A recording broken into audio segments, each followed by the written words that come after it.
ஓம் சக்தி பராசக்தி. இந்த ஆடி மாத முதல் நன்னாளிலே நாம் மேலாங்கோட்டு அம்மன் வரலாற்றை தெரிந்து கொள்ளலாம். வாருங்கள். சுமார் 500 ஆண்டுகளுக்கு முன்னர் கன்னியாகுமரி மாவட்டம் தக்கலைக்கு அருகில் உள்ள பத்மநாதபுரத்தில் இருக்கக்கூடிய சிவன் கோவிலில் அர்ச்சகராக ஒருவர் பணியமர்ந்தார். அந்த அர்ச்சகருக்கு நாளடைவில் திருமணமும் நடைபெற்றது. திருமணம் முடிந்து ஒரு வருடத்திலேயே அவருக்கு ஒரு பெண் குழந்தை பிறந்தது. அந்த அர்ச்சகர் தன்னுடைய பெண் குழந்தைக்கு செம்பகவல்லி என்று பெயர் சூட்டினார். அது மட்டுமல்லாது இனி அடுத்து பிறக்கும் குழந்தைக்கு சுவாமியின் பெயரான நீலகண்டன் பெயரை சூட்ட வேண்டும் என்று மனதில் நினைத்து கொண்டார். அடுத்த வருடமே மீண்டும் ஒரு பெண் குழந்தையே அர்ச்சகருக்கு பிறந்தது.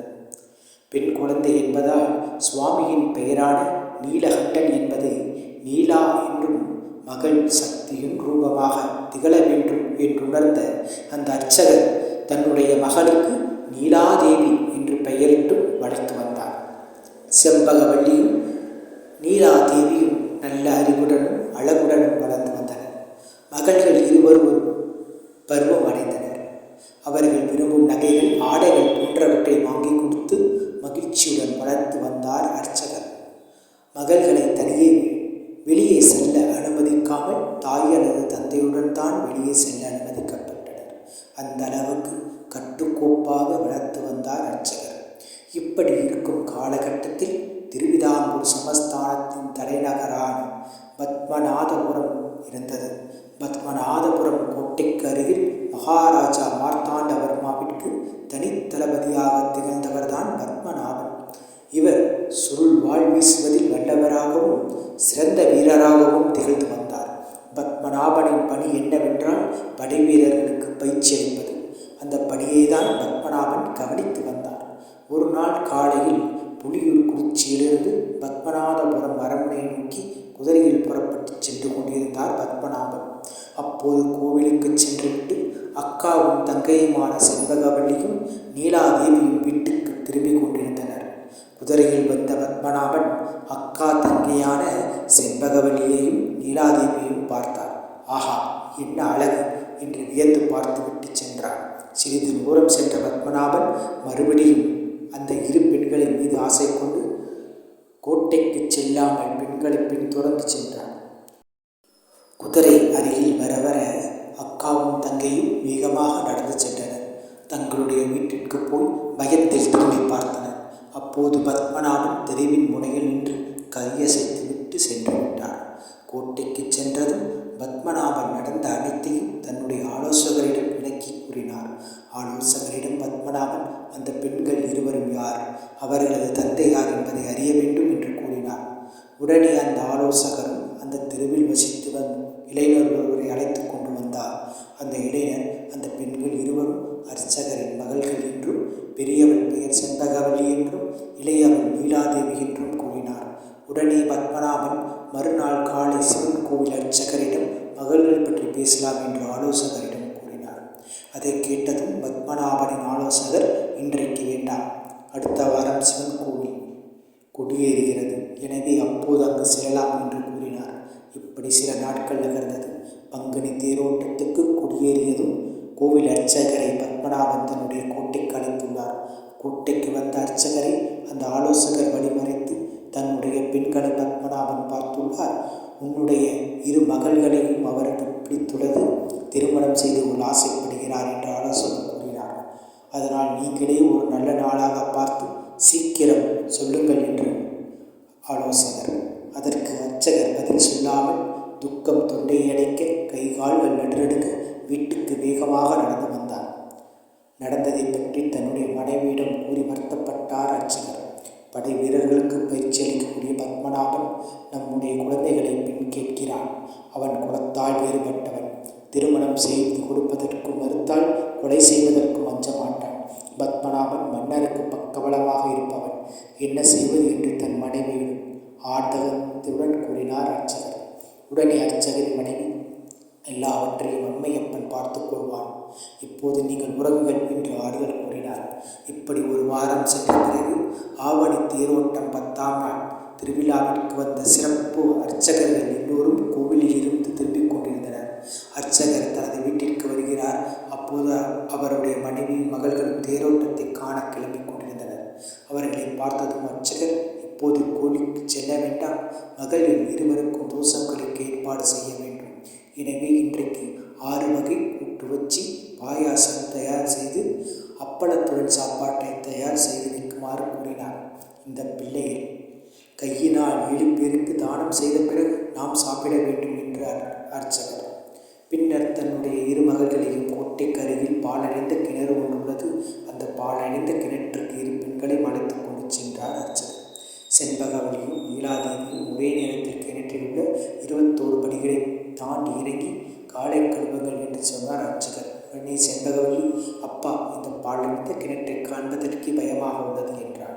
உடனே நீலாதேவி, அது ஒன்றும் இல்லை, வா என்று கூறி அக்காவின் கையை பிடித்து கூட்டிக் கொண்டு சென்றார்.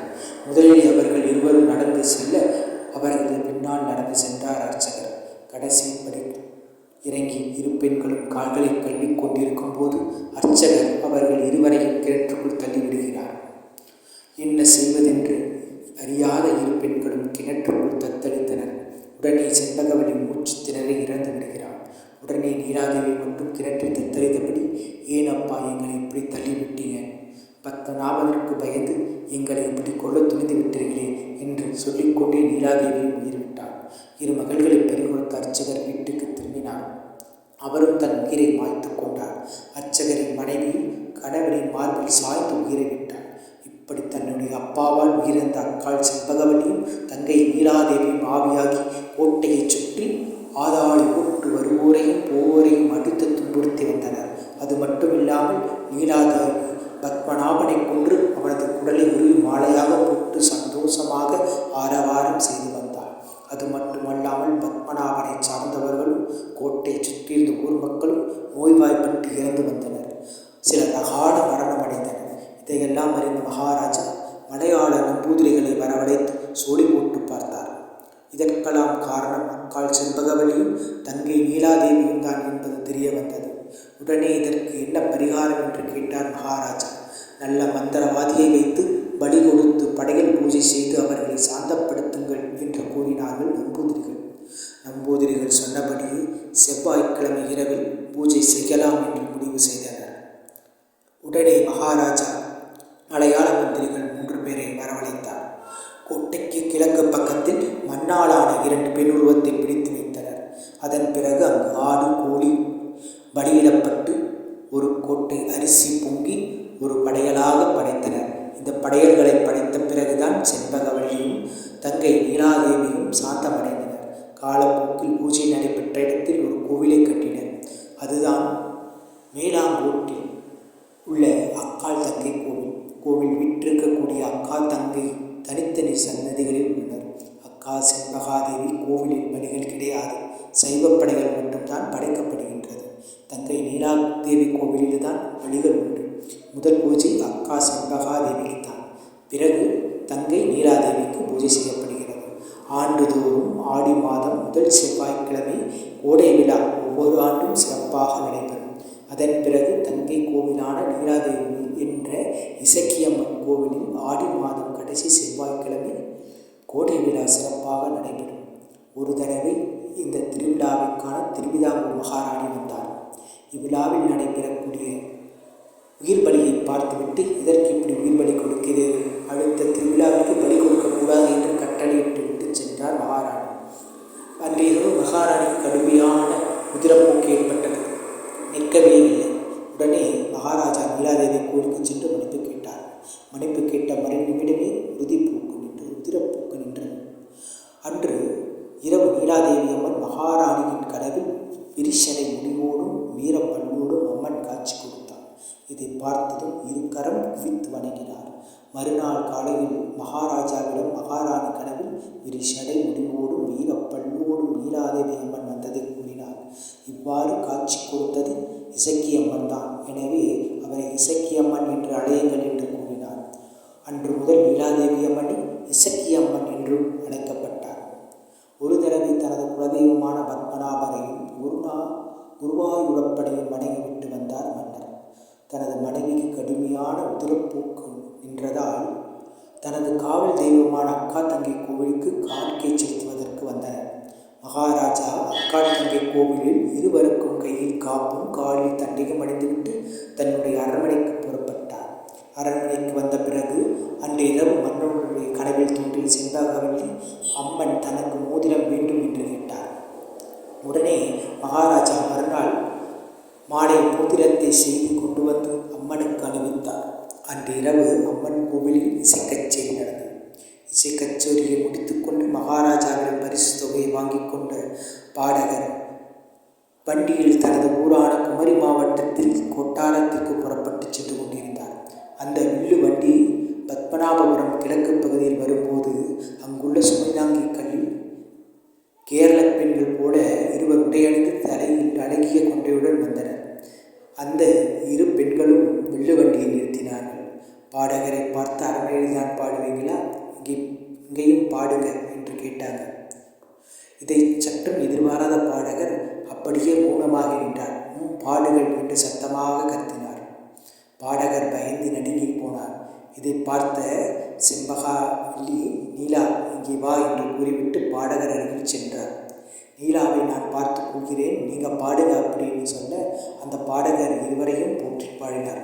பாடல் பாடி முடிந்தது. செண்பகவல்லி அம்மன் விரலில் கிடந்த அழகிய மோதிரத்தில், அதாவது மன்னர் கொடுத்த அந்த மோதிரத்தை பாடகர் கொடுத்தார். மறுநாள் காலையில் கோவிலுக்கு வந்த பூசாரி அம்மன் கையில் கிடந்த விரலில் கிடந்த மோதிரம் காணவில்லை உடன் என்று மன்னனிடம் சொன்னார். மன்னர் கோபமுடன், நான் செய்து போட்ட மோதிரம் காணவில்லையா? மோதிரத்தை களவு செய்தவர்களை என் முன் கொண்டு வாருங்கள், அவனை மாறுகால் மறுகை வாங்க வேண்டும் என்று உத்தரவிட்டார். உடனே அரசரின் கட்டளையை முரசு கொட்டி ஆங்காங்கே ஊர் மக்களுக்கு தெரிவித்தனர். இந்த நிலையில்தான் பாடகர் அரண்மனைக்கு வந்து நடந்த விஷயங்கள் அனைத்தையும் சொன்னார். உடனே மன்னர் தன்னுடைய காவல் தெய்வம், முன்னால் வந்தார்களா, நீ பாக்கியவான் தான் என்று சொல்லி பாடகருக்கு மேலும் பரிசுகளை வழங்கி கௌரவித்தார். அது மட்டுமில்லாமல் அம்மன் கோவிலில் பக்தர்கள் குவிந்து வருகின்றனர். குழந்தை வரம் வேண்டுபவர்கள் அந்த கோவில் மரத்தில் செய்யப்பட்ட தொட்டில் வாங்கி அந்த கோவில் கட்டினால் உடனே குழந்தை பாக்கியம் கிடைக்குமா? உண்மையிலேயே தன்னை நம்பி வரும் பக்தர்களை உயர்வாகி வைக்கிறார் மேலாங்கோட்டம்மன். இந்த கோவிலில் எங்கே இருக்கு என்று நினைக்கிறீர்களா? நாகர்கோவிலிருந்து திருவனந்தபுரம் செல்லக்கூடிய சாலையில் தக்கலைக்கு முன்னால் குமாரகோவில் செல்லக்கூடிய பாதையில் தான் மேலாங்கோட் அம்மன் கோவில் அமைந்துள்ளது. நாமும் அந்த அம்மன் கோவிலுக்கு செல்வோம், வழிபடுவோம்.